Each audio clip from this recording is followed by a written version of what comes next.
friends, myself Advocate Deepika. So today we will discuss about Haryana Urban Control of Rent and Eviction Act 1973.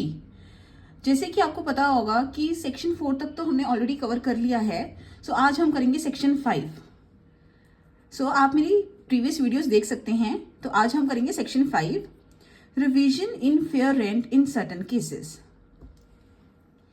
So section 5 के कहता है when fair rent is fixed under section 4 of Haryana Urban Control of Rent and Eviction Act 1973, no further increase or decrease in it for 5 years.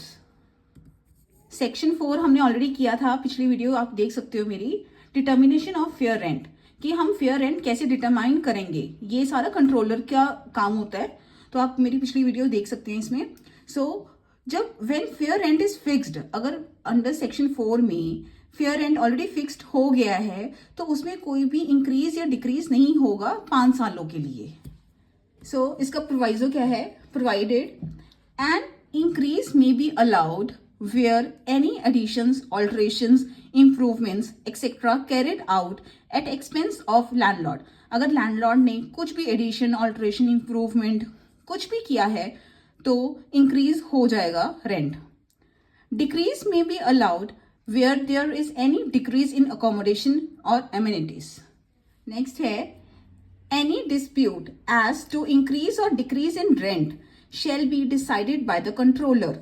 कोई भी dispute आता है increase या decrease में, rent में कोई भी डिस्प्यूट अगर पार्टीज में आता है तो वो कौन डिसाइड करेगा, controller. So this is all about section 5, revision in fair rent in certain cases. Okay, तो जो भी अंडर सेक्शन 4 में कोई भी रेंट जो भी डिसाइड हो गया है उसमें इंक्रीज या डिक्रीज नहीं होगा 5 सालों तक. इंक्रीज तो ही होगा अगर लैंडलॉर्ड ने कोई भी एडिशन, ऑल्टरेशन, इंप्रूवमेंट कुछ भी किया है, या डिक्रीज तो होगा may be allowed where there is any decrease in accommodation और एमिनिटीज. और अगर पार्टीज में कोई भी इंक्रीज या डिक्रीज में, कोई भी रेंट में कोई भी प्रॉब्लम आती है, कोई भी डिस्प्यूट आता है तो वो कंट्रोलर डिसाइड करेगा. So next section is section 6, landlord not to claim anything in excess of fair rent. Landlord कुछ भी क्लेम नहीं कर सकता फेयर रेंट के ऊपर.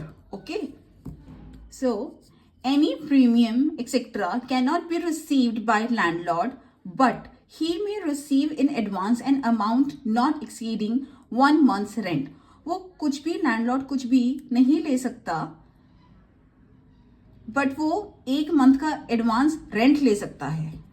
नेक्स्ट है any agreement for the payment of any sum in addition to fair rent और of rent in excess of such fair rent shall be null and void.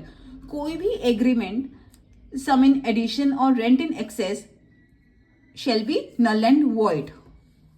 So section 6 कहता है कि landlord not to claim anything in excess of fair rent, कि fair rent के ऊपर वो कुछ भी नहीं क्लेम कर सकता. So this is all about today's lecture. आज हमने सेक्शन 5 एंड सेक्शन 6 किया है, Haryana urban control of rent and eviction act 1973. So next section हम नेक्स्ट वीडियो में करेंगे. आई होप आपको समझ आ रहा होगा. Thank you.